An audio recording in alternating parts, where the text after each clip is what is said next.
Good evening, everyone, and welcome back to Cannon Chatter TV. I'm G Talk Arsenal, your host, and welcome back to the next episode of Three Lions Road to Wembley. I don't know whether we should call it Road to Wembley or we roared all the way to Wembley. Whatever you want to call it, we're there.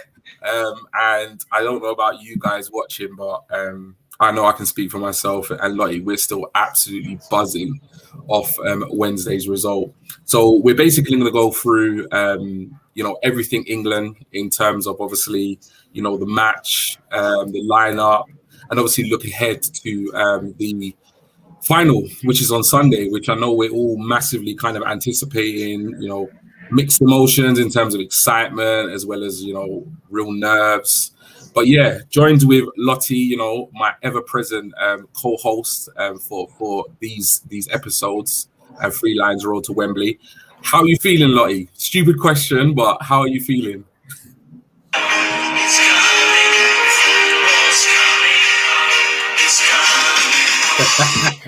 Yeah, need I say more? Hello. Say more? I'm buzzing. I'm such a happy bunny at the moment. Yeah. I mean, it's just so surreal that we've actually got to the final on Sunday. I'm still kind of like sitting there pinching myself like, is this real? Yeah, definitely. Yeah, it's crazy. It's like, obviously, we'll get into it, obviously, after we put all the, we do the intro video and so forth, but, evening to the guys who are already putting messages in the chat. But yeah, I'm absolutely buzzing, We were potentially planning to do the show on Thursday, which was the day after, but I don't know about all you guys that are watching, but I was in no fit state to do a show on Thursday. I barely managed to wake up and get my daughter up for school because my little one, she doesn't start nursery till 12. And my older boy, he's finished secondary school, so it was only my middle child that needed to get woken up. But I was telling Lottie before we came on air, I didn't go to bed till about 5 a.m. So I had about 2 hours sleep, woke her up, struggled through the day. I work from home, so struggled through the day replying to emails and stuff. And I just said to Lottie at one point, you know what? Can we just do the show on Friday? Because I just can't cope. I just need to go to bed. And I know you had some babies as well, Lottie. So how were you feeling the next day? Oh, do you know what? I'm 28 years old and I still don't get a hangover, no matter how much tequila and rosé I have. Although you heard the state I was in on the voice notes when we were celebrating. Definitely, we were sending slightly drunk voice notes to each other, talking about the game and talking about the show. And that was the crazy thing. Even though we were so buzzing about the England match, and we were obviously both, kind of wasted, we were still talking about Cannon Chatter TV. We were still kind of planning when should we go live, what should we do. So that just shows you how kind of committed and dedicated we are. But yeah, no, it's amazing, and it still feels really, really amazing. And I don't think it's actually really sunk in even now. But obviously, with the game fast approaching on Sunday, we're going to take a look back. We're going to relive the whole evening, Wednesday night, which was a magnificent, historic win for England. The first time I've been alive to see, my nation in a competition, going all the way to the final. So I'm going to run the intro video, and then we're going to get right back into it. See you in a sec, guys. Arsenal have gone through an entire league campaign without losing. The first time it's happened.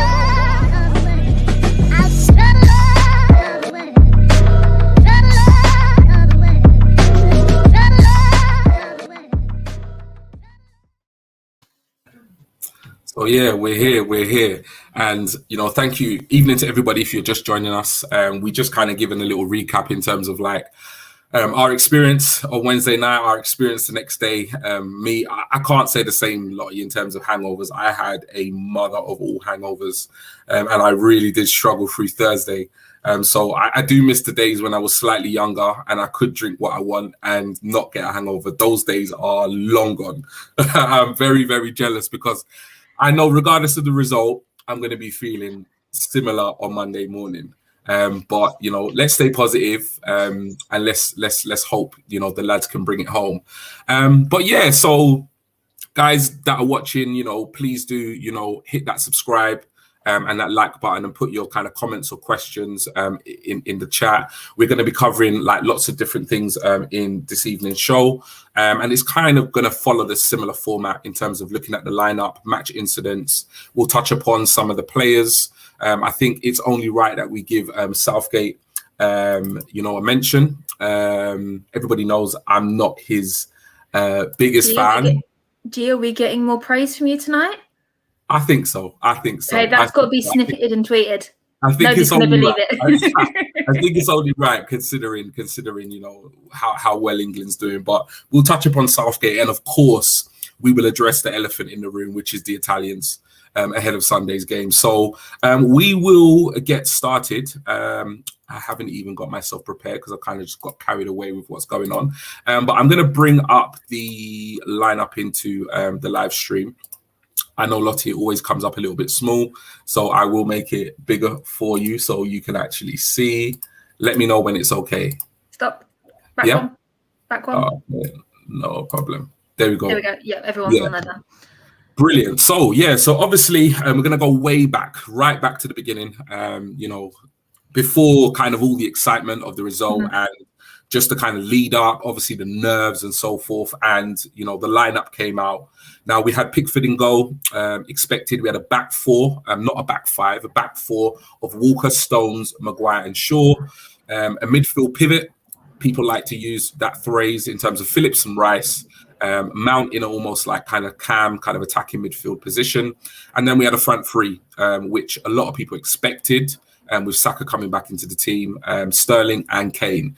So before, obviously, the match, the result, and all the hysteria ever since, what did you think of the lineup? What were your thoughts? Do you know what? Throughout the day, unfortunately, that day I was in the office. I had to go down to Victoria. Yeah. And I didn't do any work. I tried, but about 11 o'clock, my nerves kicked in. Yeah. And I sat there, all I could think about was this lineup.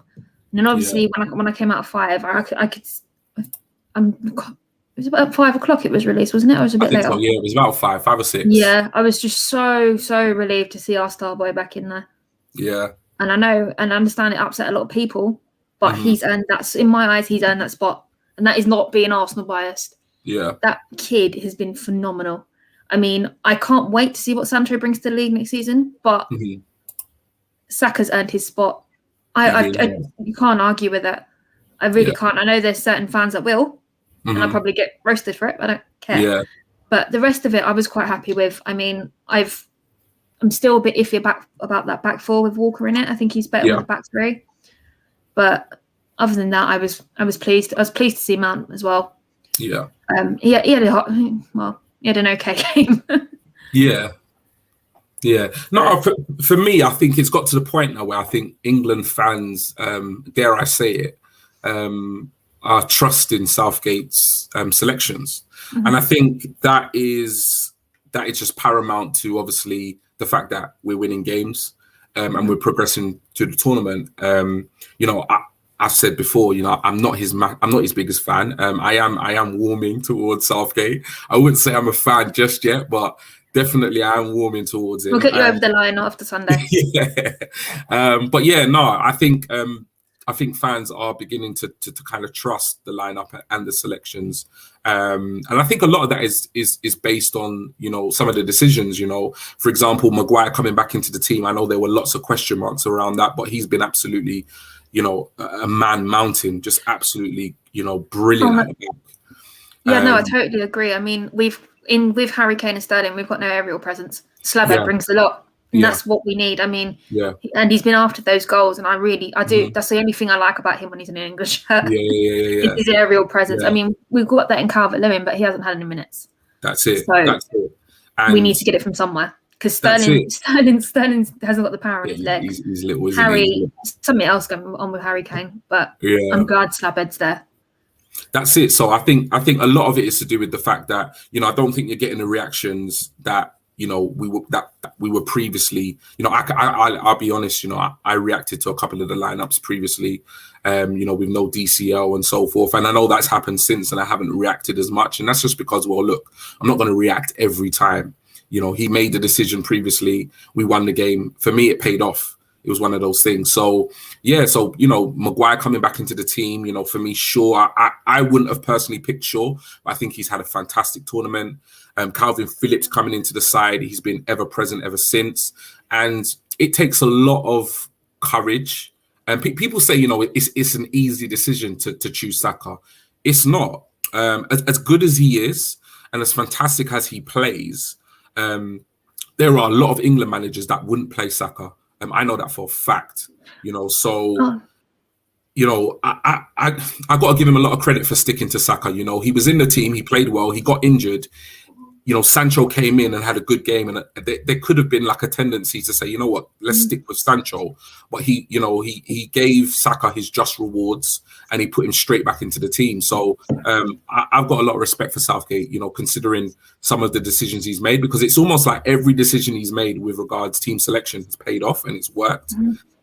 Whether that's luck, whether that's talent, it's a bit of both. Well, it is what it is. It's working, so we can't really criticize it. No, definitely. Back to your point about Saka not being picked.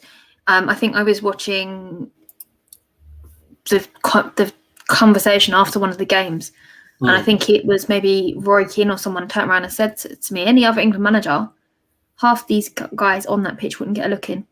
The likes of Mount, Rice, Phillips, and it's definitely. And the one they highlighted the most was Saka, which kind of annoyed me, but I can understand. Because in terms, if you look at the selection England have got in general, he would probably be third or fourth pick, and the fact that he's playing ahead of all these other two possible players, it's just incredible. I mean, he's not even 20 yet. He's 19, and I absolutely adore him. He's just so, as I've said this a million times, he's humble and he plays like a 27-year-old. Definitely. And he looks 12. Yeah, exactly. Every time I see his face, his little face, I'm just like, I feel so proud. Exactly, especially with the unicorn pool photos. It's like, oh my God, you're such a kid. I love it. Definitely. But yeah, Georgina, good evening. Good evening, G. But yeah, no, it's true. It's very true, in terms of that comment, just there to make up numbers, they said. And there was a lot of that, there was a lot of criticism. There was a lot of, mixed opinions, and there was a lot of negativity surrounding Saka's selection. And for us as Arsenal fans, we couldn't get it, obviously, because we're Arsenal fans. We watch him week in, week out, and we see how for significant parts of the season, he literally carried us through games, through periods of the season. So we couldn't really get it, but nonetheless, it was there, and it was there across a lot of the other fan bases. So it's just testament to Saka, testament to Southgate and the selection process that he went and he's delivered, regardless of what happens on Sunday. Regardless if he has a stinker, it doesn't matter, as far as I'm concerned. He's gone there and he has basically made, his family, his friends, himself, and all Gooners and all England fans around the world very proud to actually be able to witness such a talented young player and to have the chance to watch him for the next 10, 15 years or however long it is. So yeah, no, really, really good point there, G. We've got Antonio. Hey, y'all, still working. We'll join when I finish. No problem. Good evening. Good evening. Anyway, but yeah. So obviously, the lineup. As I said, I don't think there were that many complaints. I think most English fans at this point, are beginning to really trust Southgate. In this competition. Now, obviously, the game kicked off. What were your thoughts in terms of how the game started? In terms of like how England were playing, how Denmark approached it, and just the kind of match up in and around the pitch in different positions. Do you know what? I thought the first few opening minutes they were just evenly matched, and then sort of Denmark kind of sat back and let us take full control. Yeah, it was actually nice to see instead of it being the other way around. I feel.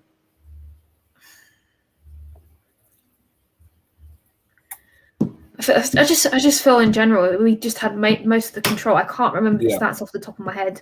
Everyone knows how much I love my stats, which is surprising. But it was just nice to see us comfortable in our own ground, especially as with Denmark. They were playing for a reason because of what happened to Eriksen, and I think that made it. The fact that they made it that far, it was a bit of a fairy tale for them. Definitely. But thankfully, Harry Kane got that penalty. Well, scored after the penalty. I was so relieved. Yeah, I think for me, go on. Yeah. Yeah, I think for me, it was like, I think what I don't personally think England start games fantastically well. And sometimes when I actually reflect on the performances, it's almost like they don't necessarily set the world alight, but they kind of just get the job done. And I felt like what I really like about this current England side is I don't necessarily have the fear when the game starts. You know, there are times when, you know, even when we've watched Arsenal previously, and I can link that to England when I've watched England previously, you kind of your fear is that they're going to start slow and they're going to concede. And then the actual task at hand is going to be made, you know, double as hard or double as difficult. But with this England side, even though they don't seem to come at the blocks like amazingly fast, obviously apart from, I think it was the Ukraine game, I can't remember now what game it was, but at the same time they don't look vulnerable. Like, they don't look vulnerable to conceding an early goal. They don't look like, you know, they've come out sluggish. It does take them a little while to get their passing going and create a couple of chances, but they don't look vulnerable. You know, they look well coached. They look structured, you know, with the two in the midfield, the back four, the back five. And yeah, pretty much the first, you know, say 15, 20 minutes, I wasn't thrilled with the start, but I thought to myself, you know what, Denmark do look dangerous. They got some decent players, but I just felt like, you know, we were pretty comfortable. And I know that's not an opinion shared by everybody, but that was kind of my analysis of the first kind of 15, 20 minutes. I think throughout this tournament, that back four or back five, whichever one we've had, they've always been solid. Solid, yeah. And that's why I think the players that are chosen, they've been there because they're consistent and they've been absolutely solid. Yeah. I am so pleased with Maguire. I'm pleased with Mings from what he's plays. I'm pleased with Jones. Stones. I'm really pleased with Stones because there's so many moments that he's had in an England shirt and he's been an absolute bozo. It's true. And I'm thinking, what are you doing? I mean, he does it for City. Yeah. And every game, it's kind of a ritual now. Every game I sit there and think to myself, or say out loud to myself, no bozo moments. Yeah. And he hasn't had one yet. So it's call me superstitious, but it's just one of my things that I do at the moment. Yeah. But they've all been fantastic. I mean, they have. Luke Shaw, normally I wouldn't give him a second glance, but in that England shirt, he's still the second best. Yeah, definitely. I think, as Keith said the other day, he's still not fit to lace Kieran Tierney's boots, but he's still the second best left back in the league. He's impressed me. He really has impressed me this tournament. So obviously the game kind of progressed, and it was on the 29th minute that Denmark were awarded a free kick, quite far out.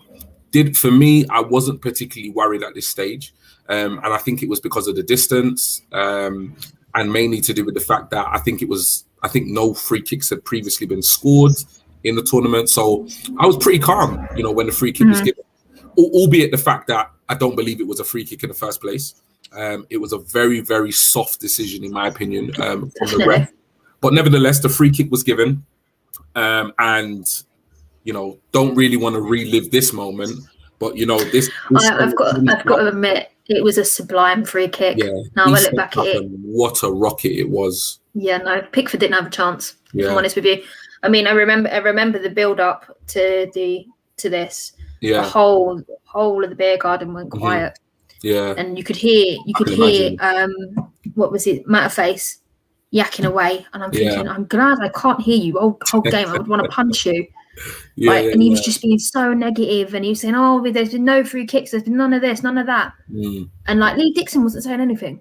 Yeah. And I'm thinking, how can you be so negative? And then obviously put the mockers on us for that absolute screamer to go in. Yeah. Literally, the big guy was silent. You could hear a coin drop on the floor. It was that quiet. I can imagine. But I'm just glad we didn't sort of deflate after that. We still wanted it, and that's one thing I can rely on England to do. Yeah, it's to still go and chase it. Definitely, we were gutted. You know, I was watching it in the house with, you know, my family and my brother-in-law, and at that point we were just really flat. First of all, I think it was just a shock of the strike itself. The beauty, I can say that now, having won the game, but the beauty of the strike, it was just like, wow. It was like, where did that come from? England's got a pretty tall wall in terms of Kane and Maguire and so forth. And the way he kind of got that up and dipped down, gave Pickford no chance. Is like, you just can't argue with that kind of quality. But he's a decent player, Damsgaard. And I think, Denmark have some really good players. Like, I can't lie, I do know some of the players, obviously, famously Eriksen. But, I must admit, I've not really seen Damsgaard play. But he looked a player. He was a constant threat until he was taken off. Obviously, Dolberg, up top, he was a handful. Braithwaite, who everybody kind of takes the mickey out of because he plays for Barcelona, but he's kind of seen as not being very good. But yeah, the Denmark players, a lot of them impressed me. Like, obviously with this Damsgaard goal and going 1-0 down, and some of the other players that I've mentioned, maybe some of the players I haven't mentioned. At this point, like, what did you make of like the Denmark team? Do you know what? I felt like it's going to sound a really weird analogy, but it was like a little mouse. England's the little mouse going into the claws of the cat. And they were just sitting there playing with us. And I'm like, come on, let's do something. Yeah. And then I think the first attempt we had was Sterling's, straight down the middle, and he obviously Kasper picked it up. This one right here. Yeah, this one right here. And I think that happened that was on the 37th minute. And, Starboy again, driving at the Denmark defence, played in Kane. I think it was on the right-hand side, and he put it across to Sterling. And at that point, I'm with you. I'm just like, it's 1-1. Like, I saw the ball approach, like, get to Sterling. And I'm just like, it's 1-1. We're back in it. And obviously, we do like to joke about it, no end product, but we're not going to slate him. He's had a brilliant tournament, but it was, I think the commentator said it was almost, I think Ian Wright actually said it. It's like, when you are that close, it's almost like you kind of feel as though all you've got to do is make good contact. You kind of don't think about where you're going to kind of place it, because maybe he didn't really have, much time to kind of think to make a placement rather than a strike. Yeah, the thing is, if you put yourself in those boots, in that position, with that player coming at you or standing next to you, whatever, what are you going to do? We can sit here and criticize all we want, but you've got to be in that situation to make the decision. Definitely. And I think that's a lot of what we struggle with. Well, obviously we watch it, go, oh, I could have done this, could have done that, but you've got to think about that, what would happen in that moment. And I'm one of the ones that will critique that. Hi, Gary. Going home. And it's coming home. Trust me. It's coming home. Yeah. Sorry, I've lost the trail of thought now. Come back to me in a sec, Jay. No problem. Let's move on. Yeah, but no problem. But yeah, it's one of those things. It's like, obviously as fans, it's easy to, it's easy to look at the match. A lot at that point, like, I must admit, emotions were running high for me.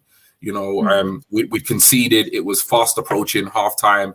And that miss, in a way, kind of just made me feel like it's going to be one of those days, because Sterling had been quite clinical up until this point, and it almost looked like it was easier, to score than it was to miss. But credit to Schmeichel, throughout the game, really, he made some top draw saves. He made himself big. Definitely. I don't think he knew much about the save, but I think it kind of hit his chest or his leg. But that move is one of his dad's signature moves. He's definitely learned that from his dad. I don't care what anyone says. Definitely one of his dad's moves. But yeah, at that point, I was very worried. I have to admit, I was very, very worried. I was thinking to myself, you know what? I'm looking at the clock. I'm thinking to myself, we've gone 1-0 down. Denmark are playing well. We've kind of created a chance, maybe a little bit against the run of play, and we've missed it. And if we go into half time at this point, I'm starting to think like, it's not going to be our year. We're not going to make the final. But then after the disappointment on the 38th minute, and this is obviously, we're going to talk about the goal, and it's going to open up a little bit of a debate with regards Kane. Kane dropped deep into the midfield, kind of into the midfield area, Played in Saka, fantastic ball he played inside the left back. Saka's run was absolutely fantastic, staying on side. And he plays in a low pass across the ground in that area of uncertainty between the goalie, between the defender. It was almost perfect. It's almost like a perfectly placed pass where the defender doesn't know what to do. It's far away from the goalkeeper for him to get it, but it's that danger zone. It's like that no man's land. And lo and behold, Sterling, the defender, whoever it was, the ball went into the back of the net. And I don't know about you, but at that point, I just lost myself. Like, you know what? Oh, mate, I tell you. It was just, do you know what? I did. And I'll be honest with you, for some reason, I was sitting there fiddling with my house keys. I lost my house keys for about an hour and a half. They just went, they were gone. They ended up in someone's beer. That's how excited everybody was. And then the next thing, I just saw them flying past my head in a class. Obviously, it was all plastic. 6 o'clock came and it all changed from plastic, all glass to plastic, because it was too dangerous. Yeah. But I definitely came home smelling of some sort of beer. I can promise you that after that. But I didn't give up on getting the refills though. I literally like, fell to the ground and was almost doing something that resembled a worm, but was more like a walrus. I literally, I don't even know what on earth I was doing. Like, I'm jumping around, and then the next, I wish my missus had got that on camera, because I was literally jumping around. The next minute, I was on the floor, and I was kind of just like celebrating on the floor. But yeah, I think my kid said you looked like a walrus that just like rolling around on the floor. But I was just, so happy at that point, like. My body just took over and just did. I can't even explain what it was doing. But yeah, at that point, I was just absolutely thrilled that we got back into the game. Crucial time as well in the match. Oh no, definitely. I mean, we celebrate with people you don't know. It's also a great laugh. Like, I remember being picked up, and I was like, "Oh my god, put me down! I don't like this." Yeah. But in that moment, it doesn't matter. I mean, it doesn't matter at all.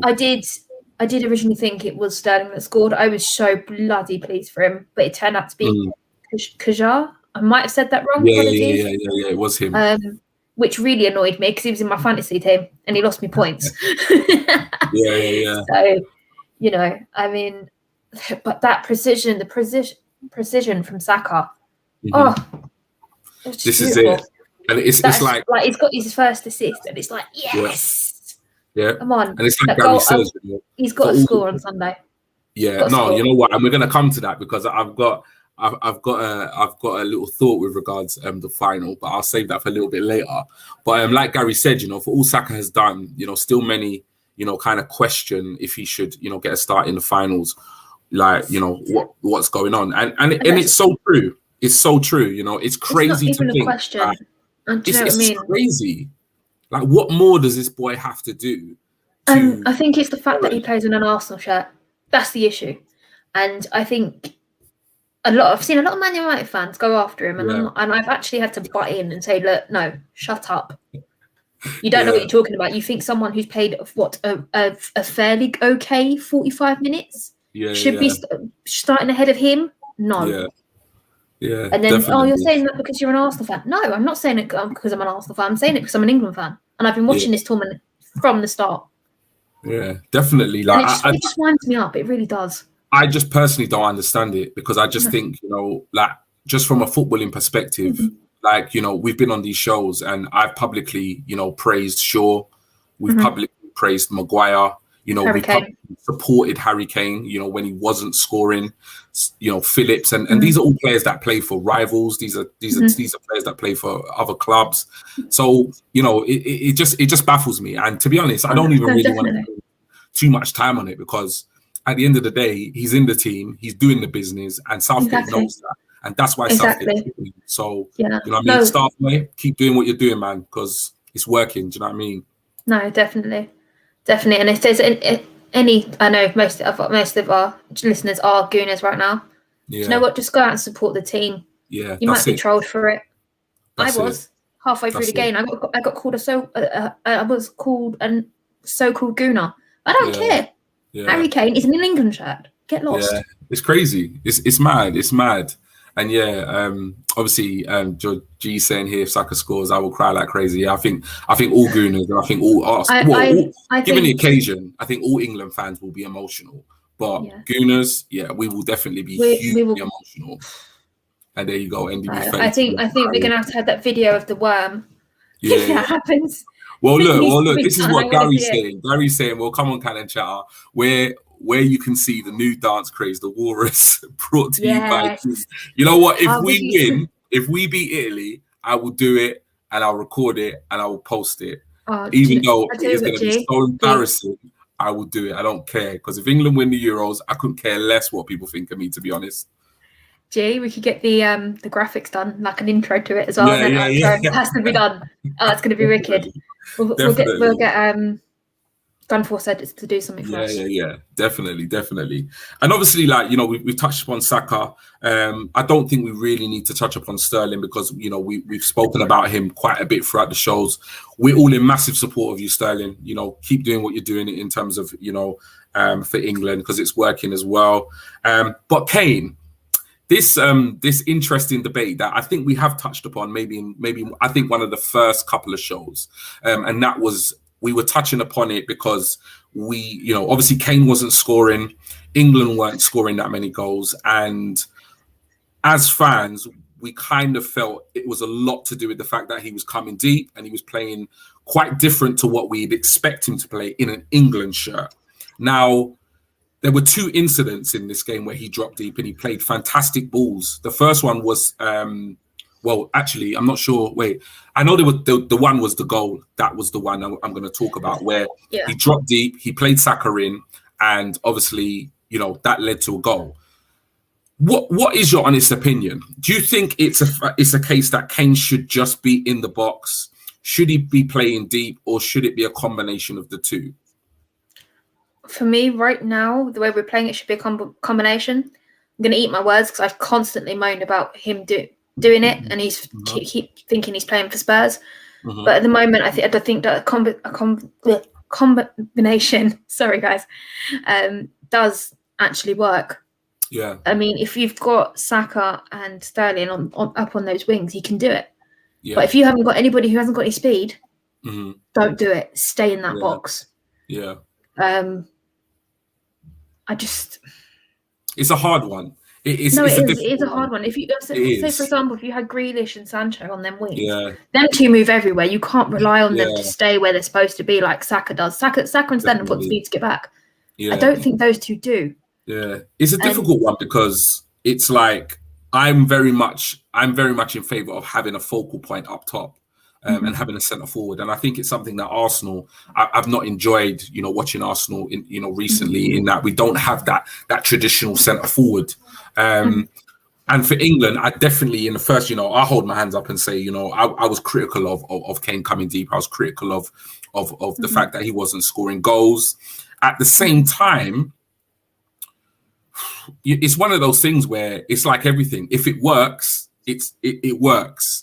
But when it doesn't work is when you have a problem. And I agree with you. It's like when you look at the movement of Sterling and Saka, there's definitely an argument to suggest if he can actually drop deep and pick out those runs and pick out those balls, then I'm not saying he should drop deep at every occasion, but if he can do that a couple of times, and particularly against, you know, an aging, not so fast Italian back four, it may well be play like that that will actually, you know, go into our favour, because, and that's something I'll talk about when we talk about Italy. But I think against Italy, I think Kane is literally going to be marked out of the game, and I think one of the strengths I think he could be key to us winning that game, because I think him dropping deep, Chiellini and Bonucci, and they're not going to drop deep with him.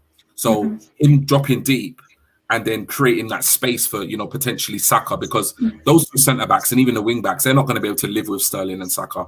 And if he can drop and pick out those passes, we could definitely be onto something in the final. So definitely. I mean, if Saka could put Rudiger on his ass, that's it. It's not going to be a piece of cake. Yeah, it definitely splits opinion though. This whole how should Kane play, but you know what? If it's working, I don't have an issue with it, to be honest. Trust Southgate. Let's just go with it. That's it. So obviously, the match kind of progressed at this point, and to be honest, it kind of ebbed and flowed between Denmark and England. I think as time went on, the Danes began to tire, and I think at this point, Schmeichel was the best player on the pitch. I can recall. I can't recall all of it watching the game, but watching the highlights back, I can recall him making some top draw saves. There was a Maguire header from a corner. There was a Mount kind of cross-stroke chip, which he flicked over the bar. And there was also a low effort down to his right-hand side from Kane from a quite acute, difficult angle. And I think at that point, he was keeping Denmark in the game. They looked gassed. They looked like they were kind of running out of steam given the previous game's extra time that they had faced. And he was definitely, for me, the best player on the pitch in terms of their players at this point. Now, given the saves, obviously, he was making many saves. I felt like at this point that, it wasn't going to happen. And I don't know about you. I was so nervous because we were making chance after chance. It wasn't going in. Schmeichel was having one hell of a game, and it just didn't look like we were going to score. How were you feeling at this point? Obviously, in the latter stages of the second half, where extra time looked as though it was approaching. Do you know what? If I'm honest with you, I was nervous. I was trying to concentrate on the game, but everyone was seeing Southgate all the one. Yeah. I mean, it was just such a good vibe. Even though it was 1-1, it was just mad. Yeah. Just Denmark did run out of steam eventually, but I think one of the most funny parts in the second half was the fact that Sterling took down that really tall defender. He's like 2 meters tall. He's half the size of him, and it was just like a tap, and he went down like a sack of spuds. Yeah, definitely. I couldn't work it out. That's like me trying to push you over. That's not going to happen. I'm 5'3". It's just not going to happen. It's crazy. I mean, I don't understand it. Yeah. Still can't fathom it. All. But so obviously the goal never came, and we did start extra time, and I'll be honest. At that point, I was so nervous. I could hardly sit down, to be honest. I was kind of pacing up and down the sitting room, making a drink. I brought the drinks into the sitting room at that point because I couldn't be bothered to keep going into the kitchen. And it was just like, I just didn't know how it was going to go, but I could see the fatigue in the Denmark players, and I thought to myself, this is ours to win. If we get a goal now, they're finished. And I just it's didn't like you're want waiting for the mistake. Yeah, I didn't want it to go to penalties for obvious reasons. And then obviously on the 11th minute of extra time, I'm not even gonna show the goal scorer, Kane. I'm just gonna put this here because obviously this was the reaction to the goal. Kane stepped up. We'll talk about the penalty after we talk about the goal and how we felt. But Kane stepped up and he didn't make it easy for us. An absolutely awful penalty that Schmeichel probably. Well, I say did well to save, but really probably should have held on to it, if not pushed it out of danger. It fell back to his feet and he tucked it away. And at this point, I literally tweeted, Kane, after I had literally just gone mental in my house. Like, it was absolutely crazy. Like, even neighbors were like coming out of their balconies. Like, they were hearing me over anything else that was going on in East London at that point. So I know, again, it's a stupid question, but at that point, when Kane tucked away that penalty, just try to describe what emotions you were feeling. If you can. This way, me and the girls, we jumped off of our table. Geezer behind us has tipped our table, and everything's gone absolutely flying. Oh, man. And like, didn't matter. They all, like, the girls' bags were on there. When I go out drinking, I don't take my bag with me. Phone, cards, done. But it just went absolutely everywhere. He tipped the table, and the table actually broke. Yeah. Funny enough, but we were all going mad, and it was a good few minutes. I mean, for me, for Schmeichel to do that, he saved a few good penalties this season against Kane, and for him to do that on this stage is absolutely priceless.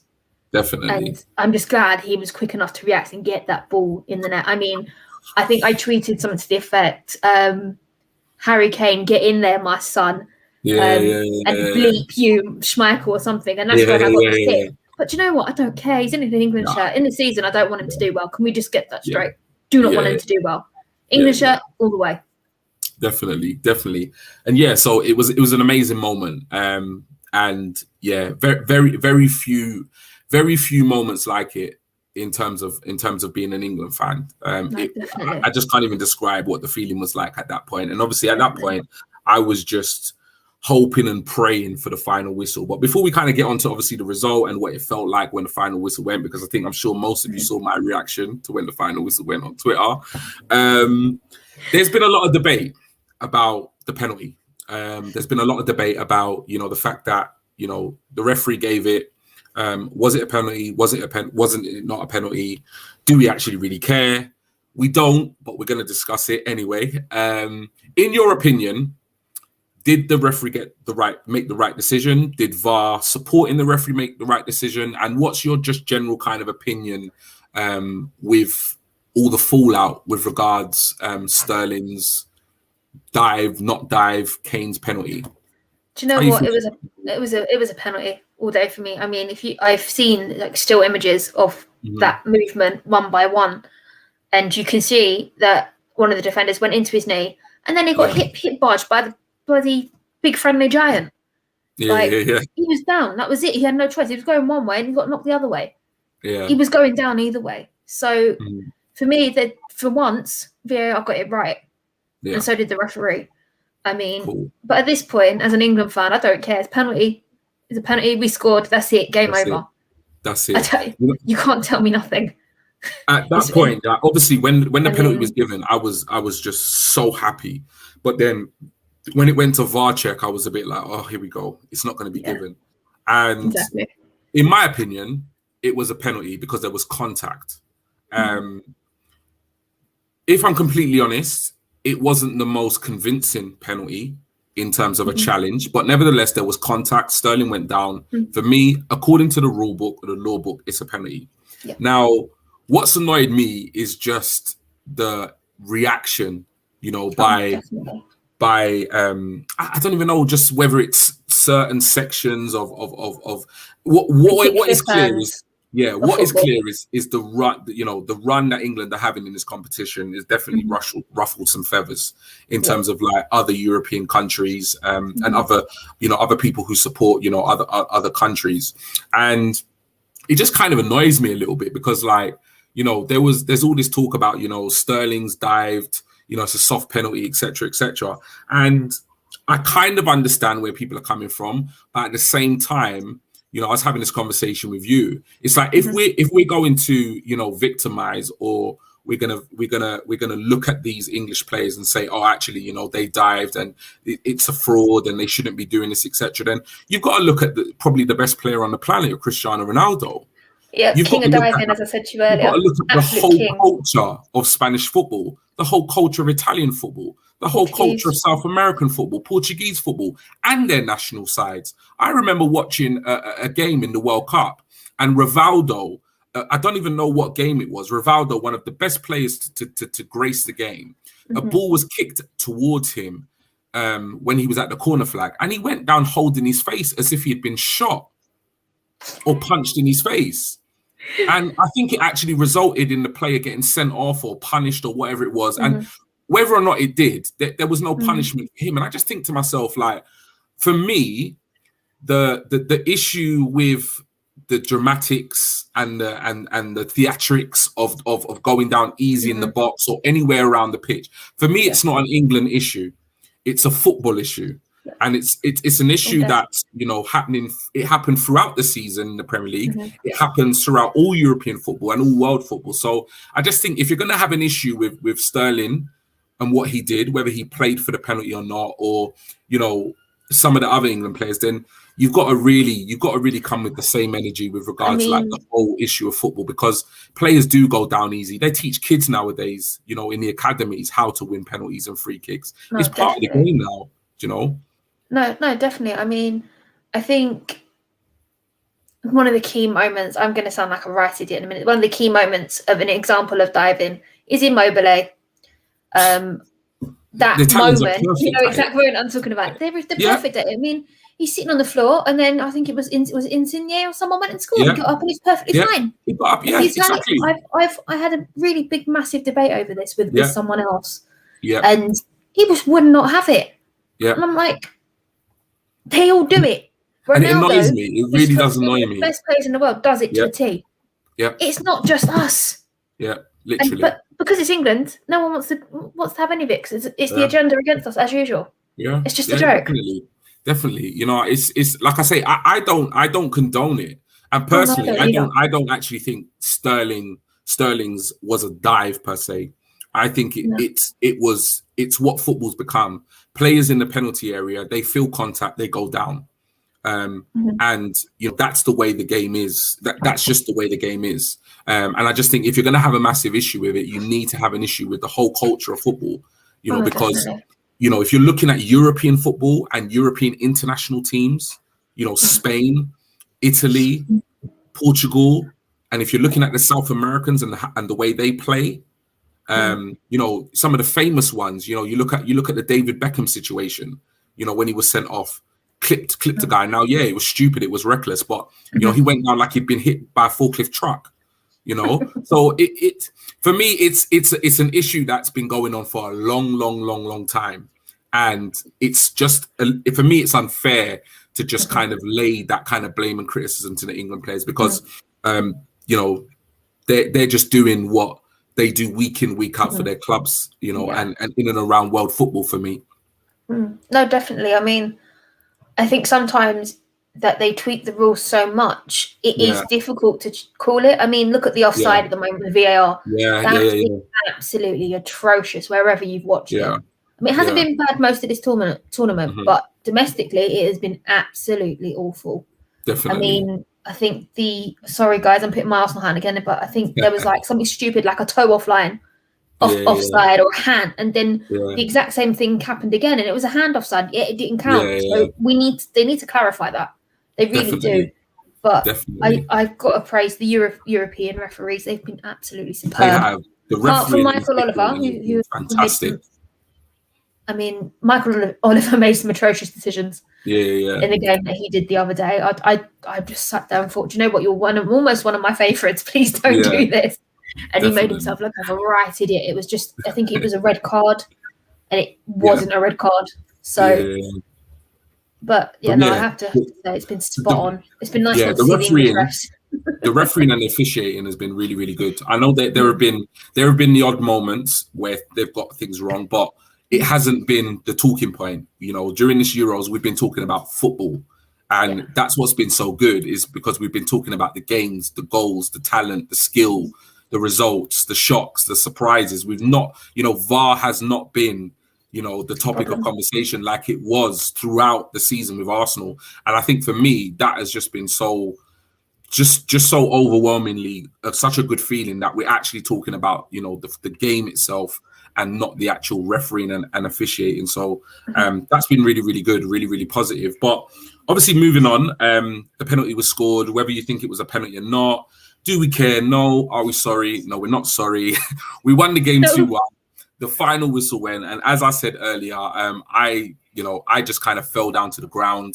I think, you know, my missus was secretly recording me, and I think she kind of, after she said, she kind of expected me to just kind of jump for joy and just go absolutely insane. But it was so tense, like honestly, it was so tense, and I was so nervous, and there was so much emotion going that when the final whistle went, it was like there was no other, almost, it's like my body had just had enough. Like my mind, my body, my heart just heard the whistle and just gave up, literally gave up.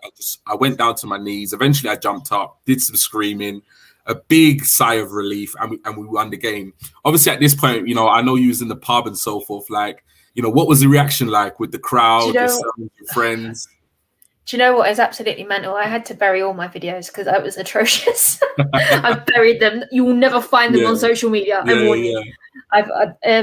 But yeah, no, it was absolutely mental. I mean, that whistle went, my legs went, I was on the floor like that, crying, like, oh my God, screaming my head off. Yeah. And the girls were like, what are you doing? Get up. Because like, obviously, obviously I love football that much, and it's just it's got to the point where I'm enjoying this tournament as much as I enjoy every single Arsenal game, even if we have a shit game. And it was just emotion. It's got to the point where it's emotionally draining because you just go on this roller coaster, and it's just like, oh my god, we've done it. Yeah. I mean, it's just. Again, it was just so surreal. Feeling. Everyone jumping around, singing "Sweet Caroline." Yeah, and it was just, and obviously Southgate's song. Yeah, it was fantastic. Yeah, it really was. No, it's true. It was brilliant. It was a brilliant feeling, and it's just hard to put into words like how it felt on the night. Like I said to you, it felt so good. I didn't want to go to bed. Because I said to, I think my brother-in-law, I said, if you could just bottle this feeling, package it, and just sell it, or just keep it. So anytime you was feeling low, you could just take it out and just get get that feeling back. I was buzzing so much. Sounds like a Harry Potter moment to me. Like literally, it was just phenomenal. And I didn't want to go bed. I went to bed at like 5 a.m. Regretted it the next day. I didn't regret it because it was well worth it. But I was just so excited. I was already kind of thinking ahead of Sunday, and I tried to put Sunday at the back of my mind because I just wanted to enjoy this moment. And it was a massively historic moment. We're talking about 55 years since 1966. Neither of us were alive. I think my mum was 6 months old at the time. That's how mad it is. Alive. Yeah, she was 6 months old, so it doesn't count as far as she's concerned. That's it. It's just mad. So it's mad. It's huge, absolutely huge moment, and regardless of what happens on Sunday, it's a massive moment for the country and a massive moment for these groups of players. I think I spoke to my nan that night. Yeah. She just FaceTimed me on her tablet. Yeah. And she was sitting there crying because obviously she saw it the first time around, and she was sitting there just so happy. And like I sat there and cried with her as well. It was obviously I said to her, I texted her and I said, look, wait for it to calm down before you do that, because obviously I didn't want her to see me in the state that I was in. But we sat there. She was happy. She was sitting there crying. Like, I can imagine. I mean, she's 80 years old. It was emotional. I mean, it was really, really emotional. It was just phenomenal. It was something else. But look, we'll move on. I think at this point, obviously, we've been on the air about 50 minutes. We'll take a short break, and then we'll be right back.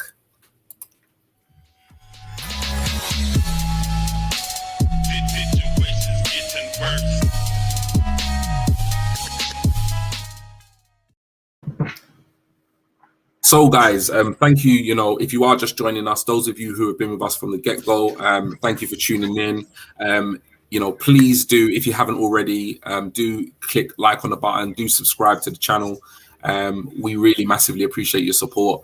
At this point, we're going to probably run through a couple more things and then look ahead to Sunday's huge game, England versus Italy. So the next thing I want to talk about with you, Lottie, is obviously another situation that really does divide opinion of England fans, and definitely is something that Southgate. I've definitely been publicly very critical of Southgate coming into this tournament. I hold my hands up and say it. Not completely convinced by him at the beginning of the tournament, particularly in the first couple of games. But obviously things are going well, and I have noticed like certain things, that I'll go into a little bit later, that are kind of making me feel a lot more confident about, his management and his coaching of the England side. But what do you have to say about Southgate? Do you know what? I'm also guilty. I'm also guilty of it as well. Yeah. I mean, there was one point he took Saka off for, I've forgotten who it was, but he took Saka off, and I just went, no, wrong move. Yeah. Southgate, I think was it for Grealish in this game? Saka I believe it was, and then Sterling and him switched. Yeah. And I was just like, no, what are you doing? But we won the game, so I humbly eat my apple pie there. Yeah. But other than that, he's just the way this team is compared to previous years. I feel he has changed the culture. Yeah. I mean, I've spoken about that Rio Ferdinand comment. Yeah. I mean, we used to sit on separate tables because of club rivalry. I'm like, I was sitting there thinking, are you 6? You're meant to be playing for England. Are you 6 years old? And like, looking at him as a character, it doesn't surprise me. Looking back at like people like John Terry, Frank Lampard, and I'm sitting there thinking, yeah, you would do that. It's that petty kind of school playground BS, you know. Love that. But and for Reece James to come out and say, "Oh, we don't care about domestic stuff." I mean, they're setting the example for the England fans, and a lot of us have taken that lead. I mean, my personal trainer is a Tottenham Hotspur fan, and we're always debating football. Obviously, when it comes to Arsenal and Tottenham, I'm not going to back down from my opinions. He won't either. But since this tournament's been on, the amount of compliments I've seen come out of his mouth about Saka, it's like, huh? Are you feeling all right? Yeah. And like, I think I must have said something about Harry Kane when he scored in 4 minutes, and he was like, "Are you feeling okay? Are you sick?" And I was like, "What? It's England. Don't get used to this. It's England." Yeah. But it just brings everyone together, especially if you're a Tottenham or Arsenal fan, and you've got obviously Arsenal players in there and they're playing together. I mean, it's like almost like a temporary truce. Yeah, and not all people can compartmentalize that. Yeah, compartmentalize. Yeah. Yeah. Sorry, I just didn't want to compartmentalize something like that. Yeah. Yeah. Whatever. I know what you mean. To separate it, you know. Yeah. And it's just, I love this sport, and this is what it's all about. And for Southgate to bring that into the team, to show these young players, domestic doesn't matter. You're a team. Definitely. Let's play. Yeah. And that's why a lot of people like myself, since he's been in charge, has started believing again. Before 2018, I stopped watching when Sven was there. I didn't watch between Sven and 2018. Yeah. Didn't bother. I was like, oh, international football, here we go again. I'm not watching that. But now it's a different story. And I mean, I know this tournament's not over yet, but I can't wait to see what he brings for the World Cup next year. I am so looking forward to that. I mean, but first things first, we've got Sunday. Yeah. No matter the result, I will be proud of every single one of those boys. Definitely. Whether I'm happy or absolutely gutted, I am so proud of that team. Definitely. I just can't put it into words. I mean, I'm just smiling just at the thought of it, you know? No, 100%. We've got some really good comments here. So I love this NDB 30 TV. Gareth Southgate. Absolutely love that. Definitely. Brilliant. I called him the English Arteta. I take that back. So yeah, Southgate's getting more love than Arteta right now. Do you know what I mean? So that's saying something. Well. Can I ask how much do you think Saka is worth now? Add about 4 or 5 zeros onto his current price tag. Boy, you know what? I don't really know. I don't really know what he was worth before, but I would say. Give me a second, and I'll look it up. I'll look it up for you guys. From an Arsenal fan's perspective, I personally feel as though he was priceless going into the tournament. And I think there was a show, NDB 30 TV, there was a show where somebody said, you know, would I sell Saka for 150 million or whatever it was to rebuild the squad? And I said no. And that was even before the Euros. That was just because for me, Arsenal are rebuilding, a side. It's a project, and it doesn't make any sense to sell, one of your most prized assets and a player with, untold ability and untold potential. So for me, he's absolutely priceless. But officially, Lottie, do you have to start what he's officially worth? He is worth £58.5 million. Personally, I'd whack that up to 80 mil.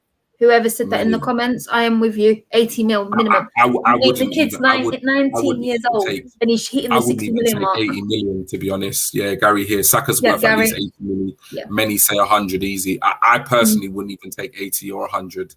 I just think, like I say, he's phenomenally good at his age.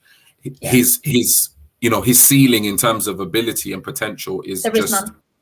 Yes, unthinkable what he can actually go on to achieve. So for me, I just wouldn't sell him at any price. Just a couple of more comments here. before we move on. Give Arteta to that quality of players and multiple of players, and I don't think he could mess it up, could he? Well, we'll probably touch upon this in some of our other shows when it's more about Arsenal. So we'll come back to that. And good evening, Keith. Good to have you with us. But yeah, so in terms of Southgate, I know you kind of had your say.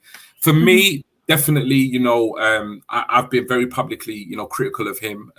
I dare say I was not his biggest fan because I'm still not completely convinced.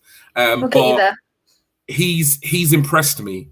And I think the reason why he's impressed me for several reasons is that, you know, he has made decisions and they have been his, like, for me, even though I've spoken previously about conspiracy theories in terms of like how much control does the manager have, we can only assume that he has full control of who he picks and who he doesn't pick. And he's made some big calls, you know, in terms of players that he's left out, players that he's brought in, players that have been injured and then brought back into the side. You know, the Grealish substitution and then substituting him back off, obviously because he saw the game going a certain way. You know, DCL's absence from the squad, Maguire coming back into the side for Mings when he did well, Saka getting minutes over Sancho and other players. So for me, I think there's a lot of evidence there to suggest that, you know, he's made some really tough decisions. And most importantly, they've paid off. You know, they've paid off. And ultimately, you know, I can't sit here and criticize him. I've even seen criticism of him because we've had an easy run to the final. And you know what? I don't care if you had an easy run to the final. As far as I'm concerned, you can only beat the teams that are in front of you.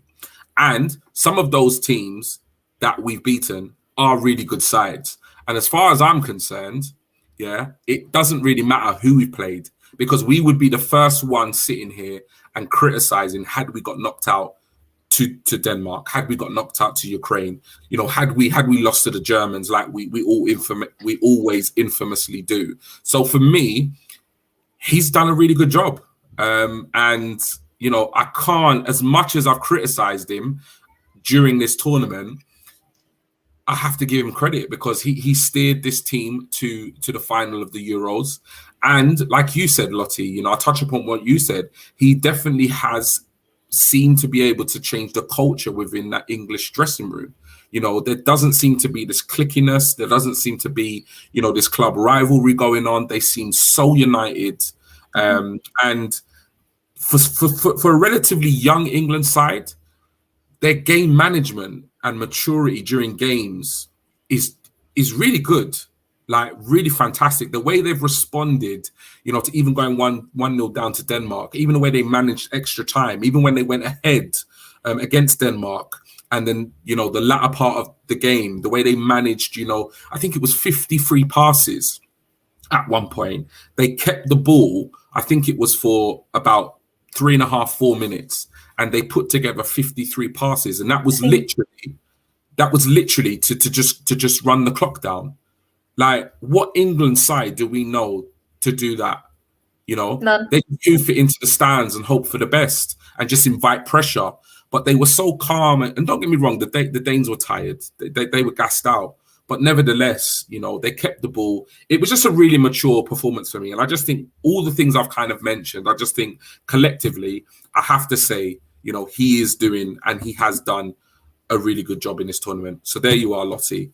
I'm giving Southgate some just praise that he deserves. There you go. G, you got to promise me, you got to snippet that, please. I want a snippet that's got to go on to Twitter because I missed out on the last one. I definitely will. And we've got a comment here. Got to hold my hands up. I was such a Southgate critic. You and me both, Keith. We had many conversations about this. He smashed it so far, called most things right all the way through. And yeah, you know, me and Keith had many conversations, you know, on lives. We had conversations privately, DMs and so forth. And we very much shared the same opinion with regard to Southgate. And it looks as though we're very much sharing the same opinion in terms of giving him, you know, his just reward and his credit in terms of how he's performed. So Sunday is the big one. It's the hugely anticipated game that I think we're all so excited about, but absolutely dreading as well at the same time for obvious reasons. It's a 50-50. You know, there's no in between. It's a final. Someone's going to lose. Someone's going to win. One nation is going to be heartbroken and the other absolutely full of just pure joy and jubilation. Now, the game is fast approaching. How are you feeling about playing these guys, the Italians? How are you feeling about it? I'm kind of glad that Spinzola's injured. I'm kind of glad he's injured. I know that's really a horrible thing to say because he's a fantastic little player, but I'm glad he's injured to play us anyway. Not that I doubt that we're not going to pull it, but I'm just going to touch upon something I've been saying all tournament. Does anybody realise that my next dark horse has just gone out? Yeah. So I've had every single one. Only one left. Only one left. Yep, exactly. I've had every single one since the knockout stages. Yeah. So I'm going to say it now. Italy is the dark horse. Yeah. But I'm very much the dark horse. I'm trying not to think about it right now because I'm tired. And I know how my brain works. I will be sitting up and I will be anxious as hell. Yeah. It's just hard. It's really hard again to kind of put it into words. I think it's time for a new duck. I think I said to be horse. Definitely. But yeah, it's such a, you know what it is? It's like I literally echo what you said with regards to that player, because he is probably one. What's his name again? I know he's a left wing back. Yeah, Spinazzola. He is one of the standout players of this tournament, and I wish him all the best with regards to his recovery.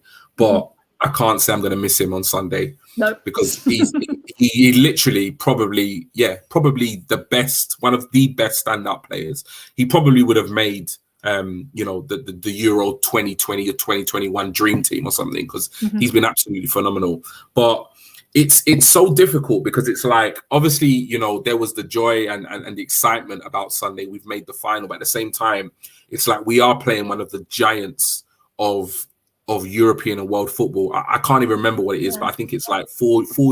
I looked it up the other day. I looked up Spain and Italy, but I think they've won about 5 major international tournaments. Italy. I can't remember what the exact stats were. You know what's really interesting about their last game against Spain? They hadn't scored in extra time in over 50 years. Yeah. I mean, like, what kind of stat is that? Where do they get this from? Yeah. I mean, when I heard that, I quietly heard. Obviously, I was watching the game at home. When I heard that, I thought, surely Spain have got this. Yeah. And then it just went out the window. It's mad.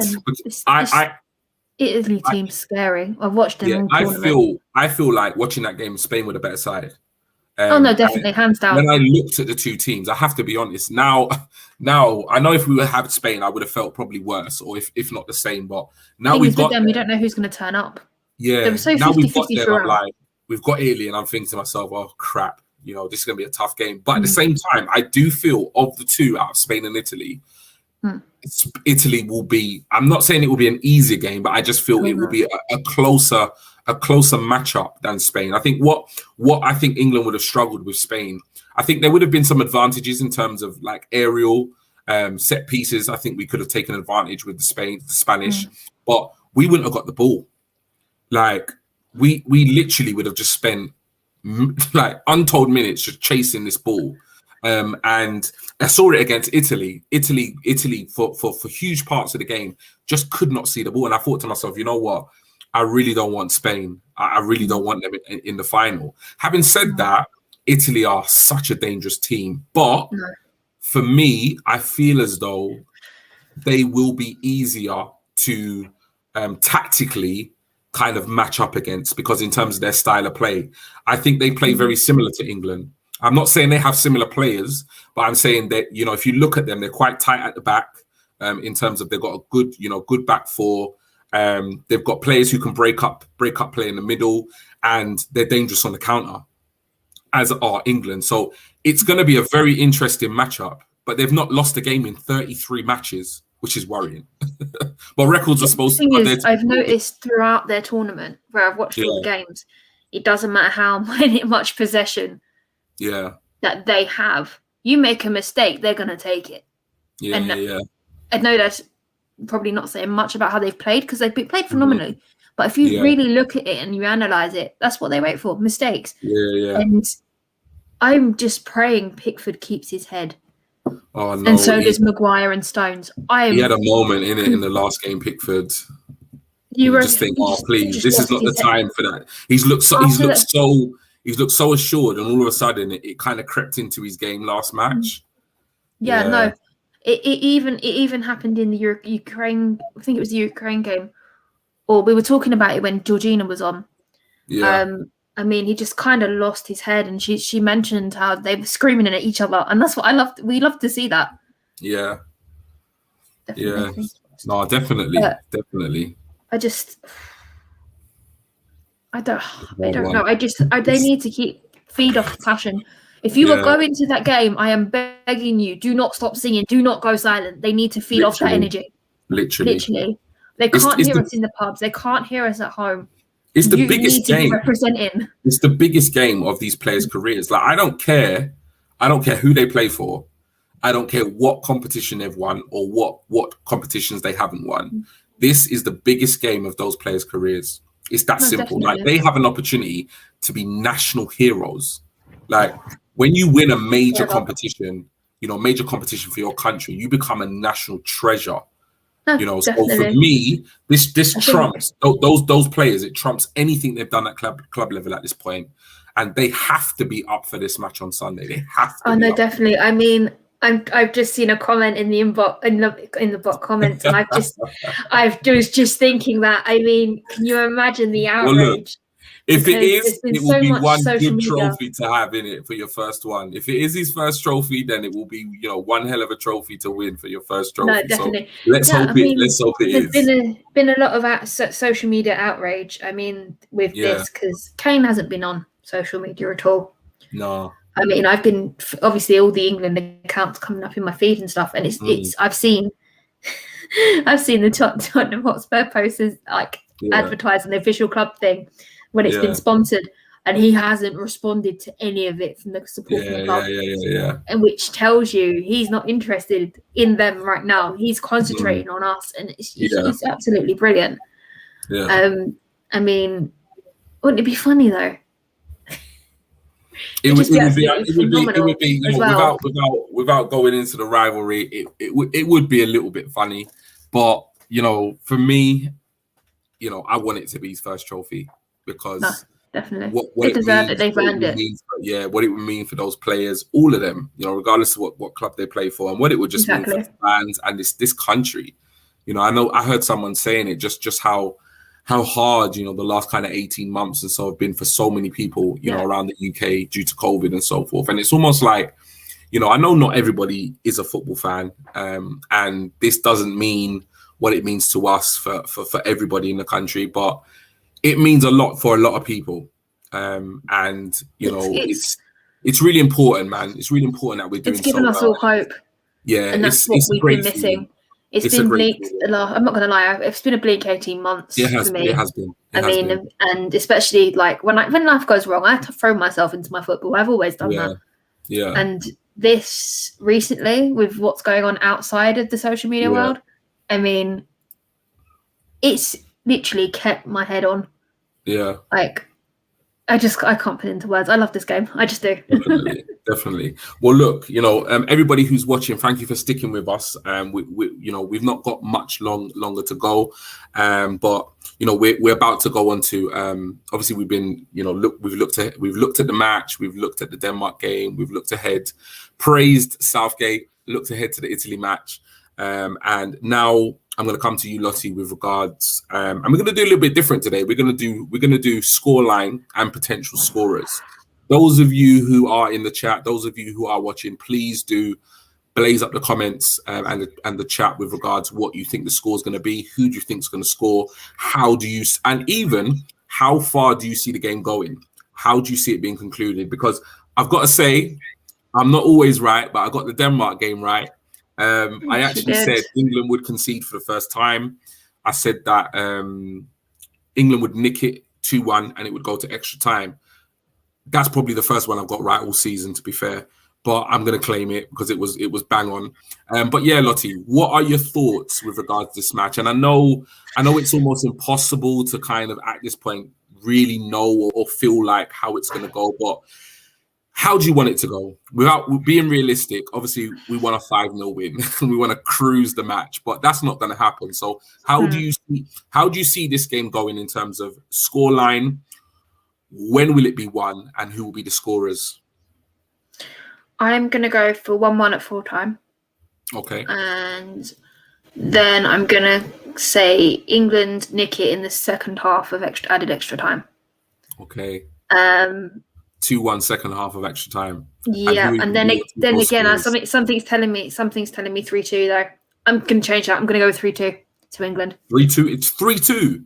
Yeah, I'm going to go with it. Something's telling me. Yeah. Who'd you put your money on scoring? I'm going to have Kane. That is a big call, 3-2. Kane, Sterling. Yeah. And I fancy Slabhead Maguire. Okay. Kane, Sterling, and Maguire. 3-2 England. Okay. Yeah. Added extra time. We've got a couple of comments in here coming in before I kind of give my view. We've got 0-0 England on penalties. Thanks, Mike. I'm not sure. I think AFC Pressure is agreeing with you. Mm-hmm. I'm not sure if he's agreeing with the first score line or the second one. Are you agreeing AFC Pressure with 2-1 extra time, or are you agreeing with 3-2? And then we've got G 2-1 England in the 90 or in the 90 minutes.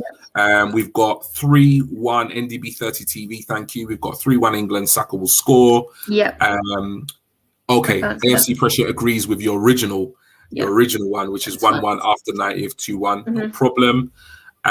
We've also got Antonio 2-1 England. Right. I know who his first goal scorer would be. It would be Saka. For me, tell me I'm wrong, Antonio. I don't know what it was. I have no idea what it was. But as soon as the game finished, I just had this feeling, and it was that we were going to win the game 1-0, and it was going to be a Saka goal. And that just kind of stuck with me. So I'm going to stick to that. I'll probably be completely wrong, and like you said, it will probably be a 5-4 or 3-2, as you said. But for some reason, it's just the Italians won't not score. I'm sorry, they just won't. The way they've been playing, they won't not score. Albert, I know you've just tuned in. But can you give us your prediction? First goal scorer. Yeah, give us your score prediction. Lottie has said going to AET. Lottie has said 3-2 to England, with Kane, Sterling, and Maguire getting the goals. I've said 1-0 England. I think both defenses are very tight. I don't know when England's going to score the goal, but I think it will be within the 90 minutes, and I think Saka will cap off a fantastic tournament with a winning goal in the Euros final. So that's mine. Okay, 1 second. I'll go back to that comment in a second. 2-1 to England in extra time. Come on, England. Goal scorers, Albert, and anybody else. Feel free to put your goal scorers into the chat. Who do you fancy scoring, etc., etc. Saka the first and Kane the second in extra time. Right, so that's about it. With regards, obviously, looking ahead to the match. I don't know about you, but I am nervous. I'm really, really nervous, but I'm really excited at the same time. And yeah, just going back to the comment that G said, I'm not really sure how I'm going to sleep tomorrow night. I'm not sure how I'm going to feel Sunday morning. I've got quite a few friends and family coming around to watch the game, so we're going to get in the bevies, probably get some pizza, maybe stick on the barbecue. I don't know what we're going to do, but I'm nervous already. But I really want to watch it around people that, I really kind of know and love. It's such a historical moment, for English football. And yeah, I just don't know. I don't know. But any last thoughts, like just with obviously, just with how you're feeling ahead of Sunday? Oh, do you know what? I'm thinking about it, and I just feel sick with nerves. I actually feel sick just thinking about it. I mean, I've got every confidence in this team, but it's Italy. Yeah. You just don't know how this is going to go. I mean, I am going down the pub again, and I will be releasing videos, and I will have some videos for the next show for G to show off. Yeah. I think you're going to have some recordings to show, aren't you, as well? Mate, I don't even know, because you can see how we celebrated. I think that would be really good, because we've talked about it, and now at least we show. I honestly don't know, one, what I'm going to do if we score, and two, if we win. I literally have not. I don't know. I don't know what my body's going to do. I don't know what my mind's going to tell my body to do. The walrus coming soon. Yeah, stay tuned. And you might, if we win, I've said I'm going to record the walrus, which is probably my attempt at either hugging the floor, celebrating like a worm. I don't know what it was, but it definitely wasn't the worm. But I definitely will be sharing that if we win. But yeah, AFC pressure. Your reaction to beating Denmark was priceless. I'm not sure if.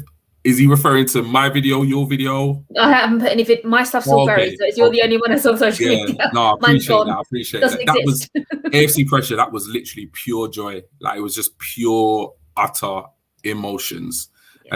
Literally, so it's crazy. But look, guys, if there's any kind of last minute kind of comments, opinions, or anything that you want us to discuss, that's a good comment.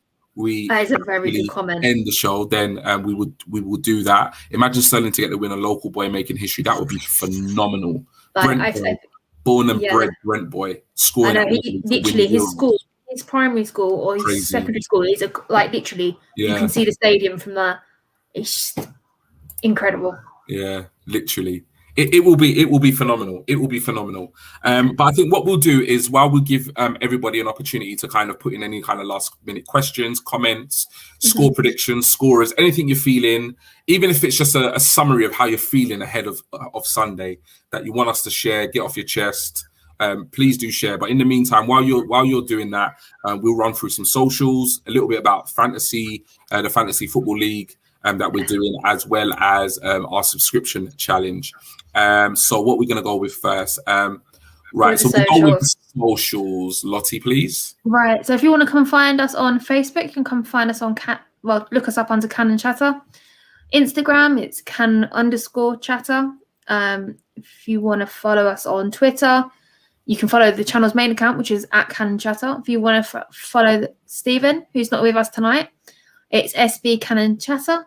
If you want to follow G, it's at G Talks Arsenal. Believe that could potentially change back to Rants at some point next season. It could do. Or if you want to follow me, it's Lottie with 2 T's, 2 I's, _B. No problem.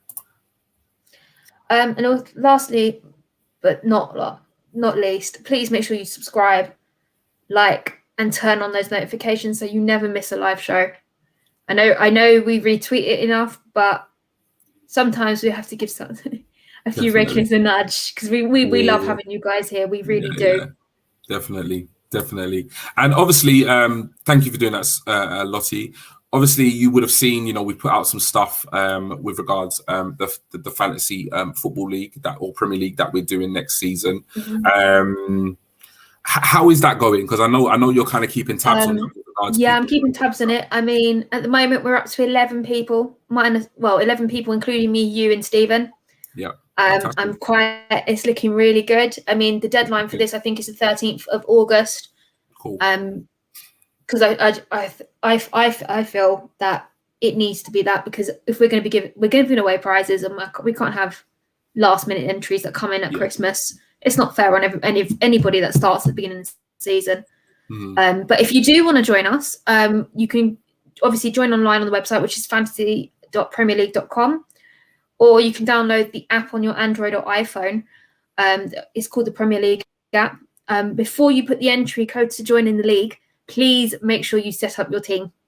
Otherwise, you won't be. The code will not work. Yeah. I've had a couple of people come back to me with it. And just a point on that. You don't have to pick the team that you're going to start the league campaign with. That was something that I wasn't familiar with. So when Stephen and Lottie were telling me to join, I was like, I can't just join. I've got to sit down. I've got to do tactics. I've got to think about players. But you can literally just pre-select your team, and you can change it at any point before the 13th of August. So you don't, if you haven't got time and you want to join, you can just literally pick the team and join. Literally the deadline for the free transfers and unlimited transfers is 6 p.m. on the 13th of August, which is obviously kick-off of the season. I've been tweaking mine for about 3 weeks, about 3 days a week. So you can imagine how many transfers I've had on 15 players. I mean, even with the transfer window open, you don't know who's going to turn up. And there's a couple of transfers that have come into the league that I've got, and I'm like, yes, I'm excited to see this. Excellent. Excellent. Please come and join us. I'm probably going to be terrible at it. This is my first season playing, but come and join us. It's all fun.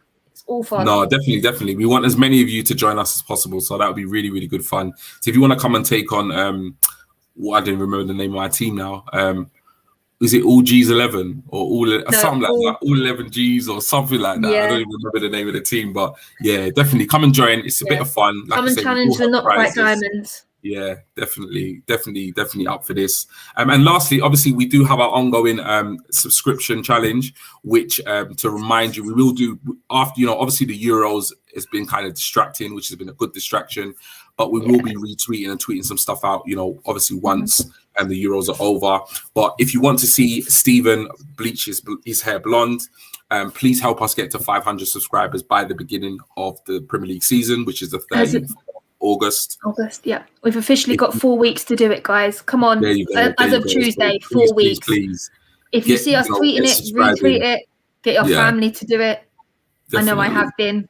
So, and those numbers are climbing, but we're not there yet. Yeah. Cool. If you want to see me bleach my hair, then you've got until the 31st of December. So you've got a lot of time, but there's no time like the present than to click that subscribe button. And if you really want to see something interesting, if we hit 2,000 subscribers by the start of next season, Lottie has agreed to get a tattoo of 3 of our choices. And obviously there are some ground rules with regards to what that could be. But nevertheless, it will be very entertaining stuff. Yeah. So please do. And we still haven't revealed that yet. But Stephen and G do get to pick 2. I'm going to throw one of my own in because I've been looking at this one particularly for a while and I really like it. But G and Stephen get to pick 1 each, and then we're probably going to put it out for the public vote. We won't we? Yeah. So ultimately, it's down to you guys, which is going to be interesting. Definitely have a say. But yeah, we'll just go through some comments because I know some have been shooting through. Cheers for that, Gary. Great show, G and Lottie. Gary's prediction is 3-1 England. No stress, please. Oh, wouldn't that be nice? I tell you. Much love to y'all. 2-1 England with Sterling and Kane scoring a Saka with an assist. Keith here. It's basically complete euphoria or abject heartbreak that awaits us. No grey area. That's what I said earlier. All or nothing. See what I did there. I will probably end up crying either way. 2-1 England. Yeah, it's huge. It's huge, Keith.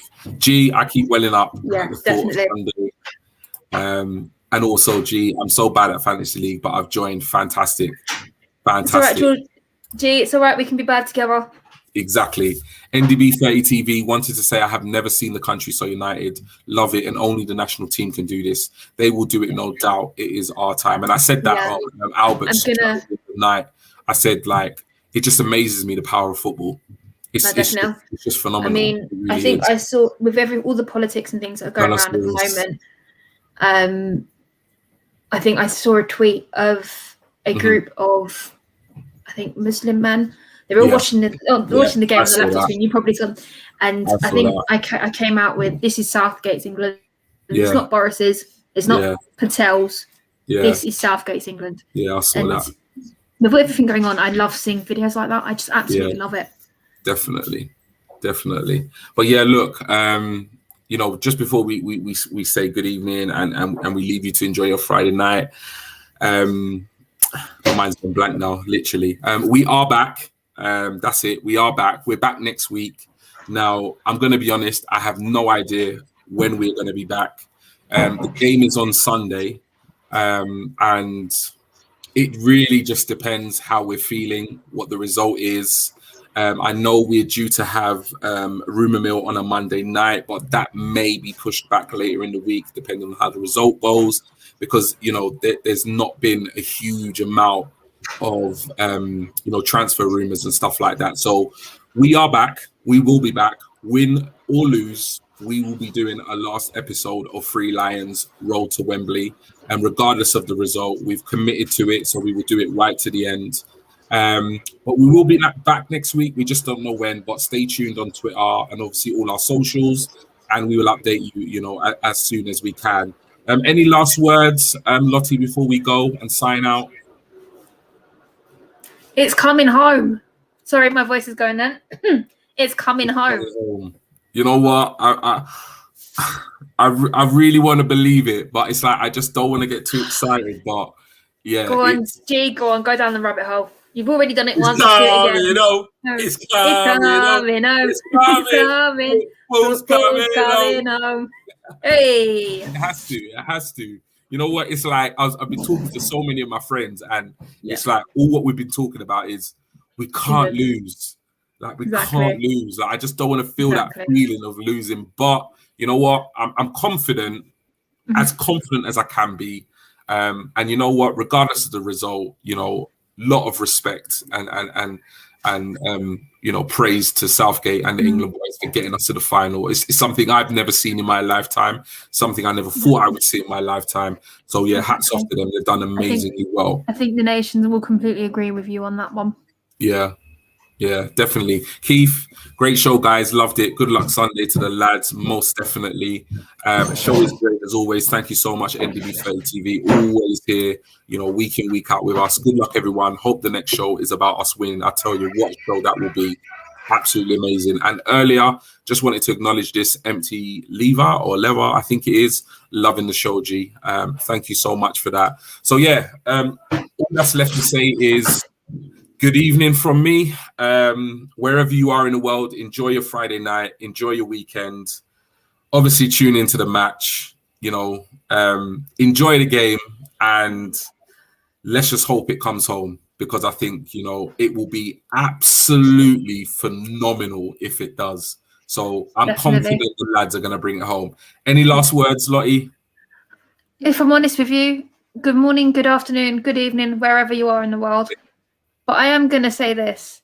Don't do anything we're not going to do. Enjoy yourself. Yeah. The whole country's not turning up to work on Monday. We know this already. Yeah. Have a good one, guys.